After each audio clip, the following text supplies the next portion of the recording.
Fartlek. You've probably heard of it, but what exactly is it? Well, my mate summed it up best on Strava the other day when he put easy with fast bits. That sounds super simple, right? But let's dig a little bit deeper. So Fartlek. That's a bit of a weird word, right? And that's because it's not English. It's actually Swedish and it translates to speed play, which again is going to give you quite a good indication as to what this training is going to be like.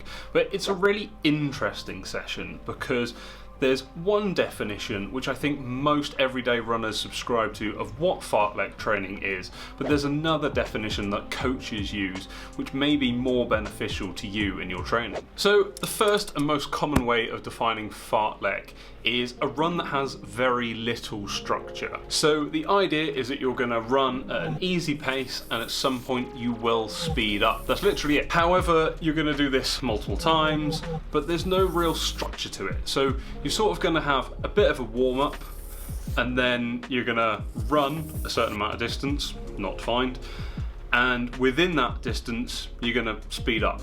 The amount of time you speed up for, not defined, and the speed you go to, not defined. Sounds easy, but also a little bit confusing because there's not much to really tether it to.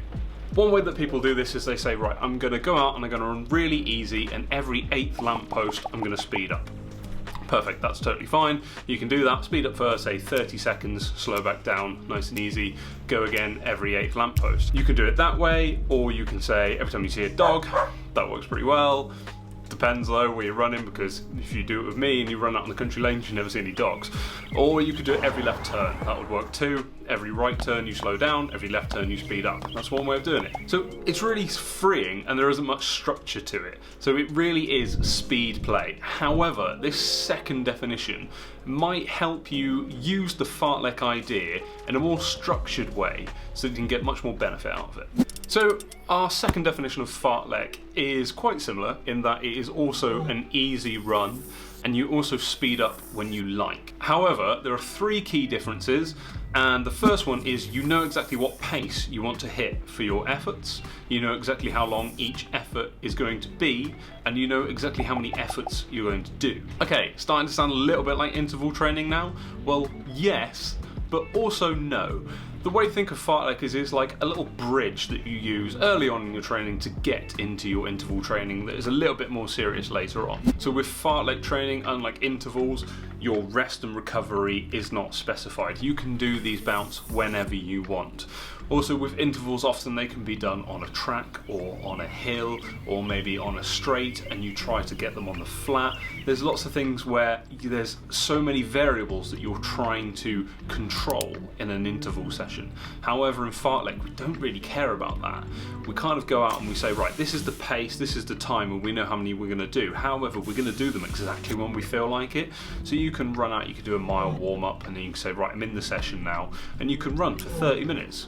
And then you can say, right, I'm going to do an effort now. Or you could run for 30 seconds and say, right, I'm going to do an effort now.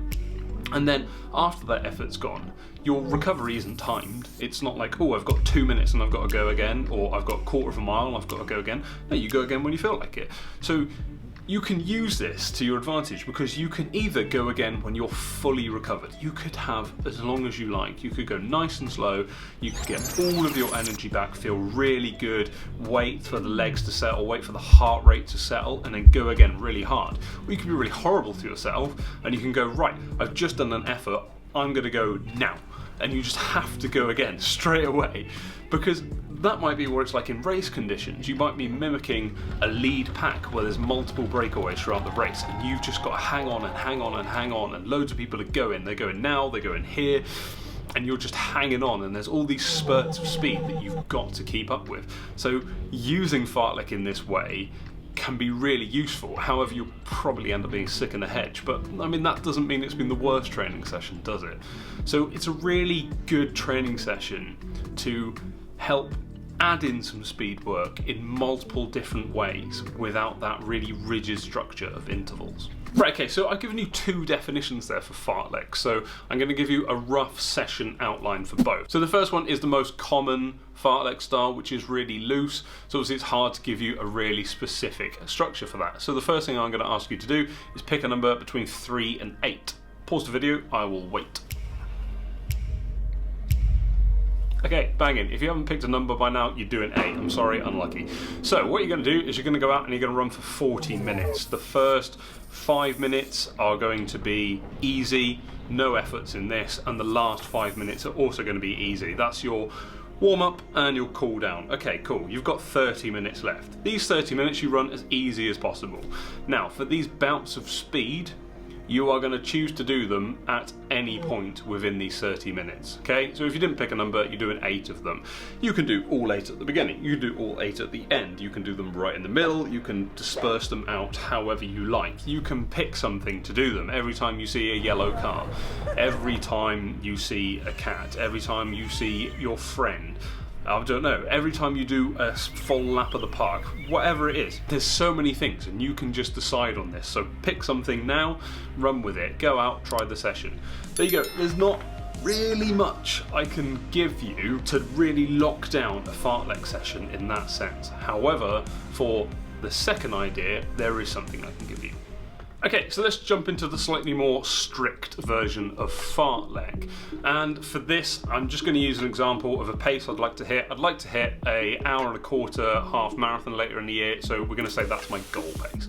So all my efforts are going to be at the pace for a half marathon and an hour and a quarter. I'm going to run a mile easy as my warm-up, super easy, and then I'm going to run a mile easy at the end as my cool down.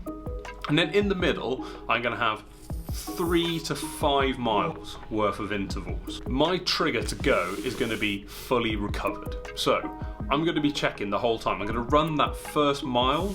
If I do it a little bit quick for the warm-up, then I'm going to slow down to start. So as soon as I feel fully recovered and comfortable, I'm going to go. That's my trigger to go. My efforts are going to be at the 1 hour 15 half marathon pace.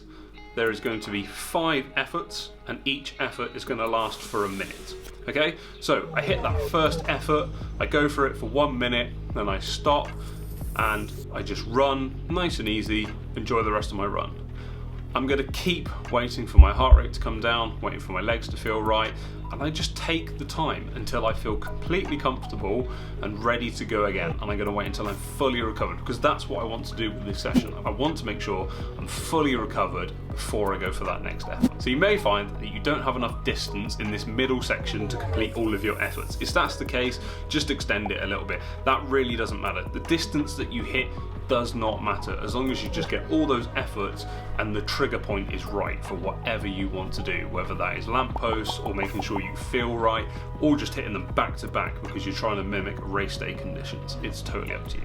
So both of these sessions are really useful, and hopefully that outline will allow you to put them straight into your training. Now, if you want to know when to implement them into your training throughout the year, throughout training blocks, and in an individual week, then click on this video here.